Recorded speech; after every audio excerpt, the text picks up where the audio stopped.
السلام عليكم إخوتي المغاربة قاطبة، لا اللي في داخل المغرب ولا خارج المغرب. تحيات وتشريفات. اليوم غنتحدث لكم على مشروع سياسي جديد،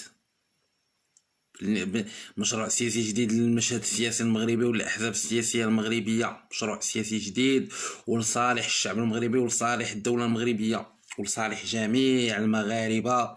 اليوم في قناة الدكتور المغربي المحترم إدريس حقيق في اليوتيوب، وفي الفيسبوك روبرتو اف ام او باجيو. اليوم مشروع هائل اللي غنقدمه لكم، اللي هو مشروع تنفيذي لثنائي القطبية في إطار الاستثناء المغربي، ونوضحوا لكم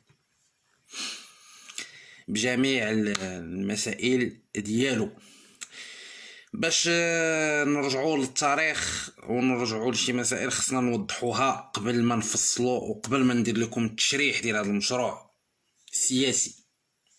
هو ان المغرب الحمد لله في عهد الملك الحسن الثاني في الستينيات وكذا دار التعدديه، سياسات تعدديه الاحزاب. وتعدديه الاحزاب شيء مهم وشيء محترم وشيء اللي الحمد لله التعدديه يعني غتبقى الحمد لله صدقه جاريه ديال المرحوم الحسن الثاني.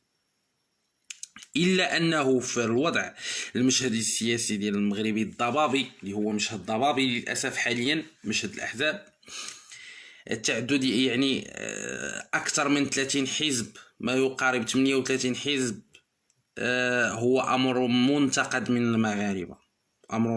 المغاربه، وامر يعني منتقد حسب كذلك التجارب الدوليه باش نوصل 38 حزب، فامر مبالغ فيه وامر منتقد باش نكون معكم صريح. هذا الشيء بزاف ديال المغاربه اللي عبروا لي على هذا الراي، ولا ما تقتوش فيا نديروا صندوق اقتراع ونشوفوا واش هاد المساله هذا، ولا نديروا اقتراع في الانترنت ونشوفوا نديروا هذاك الشيء اللي صرف ونشوفوا يعني واش المغاربه باغيين 38 حزب، فهذا امر مبالغ فيه. فباش نحطوا الهضره في الميزان، رغم انه هذه التعدديه مفيده الا انه في 38 حزب امر مبالغ فيه. وثاني حاجه هو ان الراحل الحسن الثاني في اواخر السنوات ديالو الاخيره رحمه الله في محادثه مع الصحافه الفرنسيه تحدث على ثنائي القطبيه، وانه يريد للمغرب ثنائي القطبيه واتباع النموذج الانجليزي ديال المملكه البريطانيه. فباش نزيد معكم في التحليل ونشرح لكم المسألة، وكاين كذلك الإسهامات والأطروحات الفكرية ديال المفكر المغربي المرحوم عبيد الجابري اللي تحدث عن الكتلة التاريخية. فهاد الشيء كامل، هاد الأطروحة ديال الكتلة التاريخية ديال المفكر الجابري حتى هي كنستقي منها المسألة مسائل في هاد الفيديو هادي. فانا شنو تنقترح ادريس حقيق عبد ربيه، انا وعد ولا قلت انا، حزب الاستقلال ثم حزب الاتحاد الاشتراكي وجميع الاحزاب التي انشقت منه بالطبع، ثم حزب التقدم الاشتراكيه الكتله الوطنيه، زائد حزب العداله والتنميه، تعطيونا الكتله التاريخيه اللي تحدث عليها الجابري. غيأسوا حزب موحد، حزب سيدي سميتو حزب الكتله التاريخيه، حزب الكتله التاريخيه. سالينا دوزو شكون هو الحزب الثاني؟ جميع الاحزاب، حزب التجمع الوطني الاحرار، حزب الاصل والمعاصره، الحركه الشعبيه، الاتحاد الدستوري، حزب هذا ديال المغربي الليبرالي.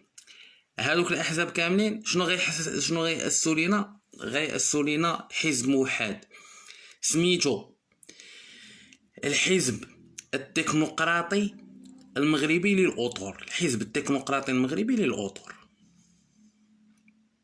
يكونوا فيه رجال، يعني رجال الاعمال، المدراء، الاطر يعني الاداريه، يعني اللي خرجوا من رحم الاداره ومن رحم رجال من الاعمال، يعني وداك الشيء رجال الاعمال ديال الاقتصاد الى اخره.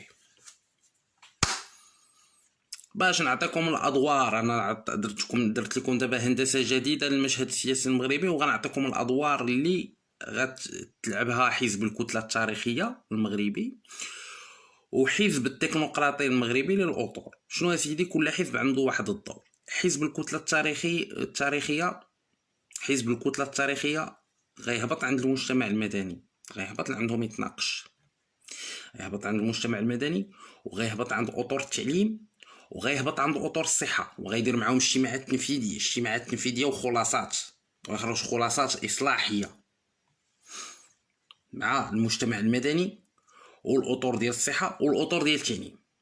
هذه هذا باش هذا هو الحاجه الاولى.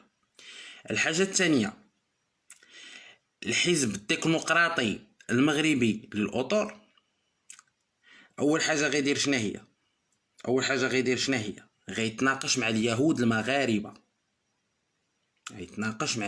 المغاربه، عبر العالم، يعني في مناقشات جديه، لان اليهود المغاربه لاعبين واحد الدور. غيتناقش معاهم على الرؤيه ديالهم الاصلاحيه وشنو يعني لا فيزيون ديالهم وهذا. ثم غيتناقش مع حاملي المشاريع الخاصه ديال الشباب ولي جون بروموتور، غيحدث معاهم ويشوف المشاكل ديالهم، وغيدير تقصي الحقائق في هذا الشيء، المشاريع اللي داروا من لدن الشباب، المشاريع الاخيره اللي داروا من لدن الشباب او فشلوا فيهم، يعني في هذوك المبادرات الاخيره، المبادرات انطلاقه ومبادره فرصه الى اخره. يعني وغيتناقش معهم على حلول استعجاليه وحلول يعني اصلاحيه، يعني تنفيذيه في الميدان ديال لي زافير. هادشي اللي كاين. وغيبقى عندنا في المشهد السياسي المغربي ثنائي القطبيه، جوج ديال الاحزاب، حزب الكتله التاريخيه وحزب ديال التكنوقراطي المغربي للاطر.